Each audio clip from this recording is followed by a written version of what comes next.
ચૂંટણી પછી ગુજરાત આખામાં એક નવા પ્રકારનો માહોલ જોવા મળી રહ્યો છે। હજારો લોકો બોલતા થયા છે, હજારો લોકો અવાજ ઉઠાવતા થયા, ગામડે ગામડે લોકો પોતાની સમસ્યા માટે થઈ આગળ આવતા થયા, હિંમત કરતા થયા, સત્તામાં બેઠેલા લોકોને સવાલ કરતા થયા। અને એનું પરિણામ શું આવ્યું કે ગુજરાતમાં અનેક જગ્યાએ લોકો સ્વયંભૂ જાતે એવું બોલતા થયા કે કામ નહીં કરો તો વિસાવદર વાળી થઈ જશે। હવે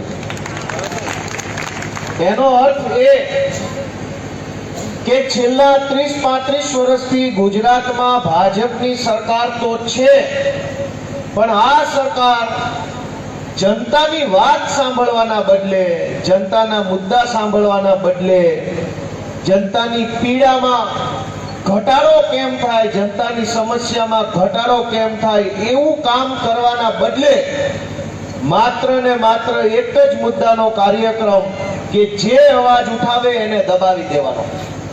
30 વર્ષથી સરકાર આવી રીતે ચાલે છે કે તમે બોલશો તો એફઆઈઆર થઈ જશે, તમે કોમેન્ટ કરશો તો પોલીસ પકડી જશે, તમે કંઈક સરકાર પાસે માંગણી રજૂ કરશો તો પોલીસ પકડી જશે, અને તમે ભાજપની સરકારનો અન્યાય ચૂપચાપ સહન કરી લેશો તો તમને કઈ વાંધો નહીં આવે।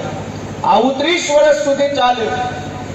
લોકો લાચાર હતા, લોકો પણ મજબૂર હતા, લોકોને ખ્યાલ તો હતો જ કે આ ખોટું કરે છે ગાંધીનગરમાં બેઠેલા ભાજપના માણસો, પણ લોકો શું કરે?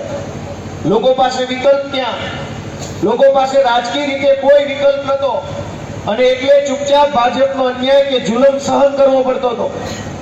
પણ જ્યારથી વિસાવદરની ચૂંટણીમાં આમ આદમી પાર્ટીને વિસાવદરના ખેડૂતોએ જંગી મતદાન કર્યું અને આખી ભાજપ પાર્ટીને હરાવી, ત્યારથી ગુજરાતના લોકોને ભરોસો બેઠો છે કે હવે ગુજરાત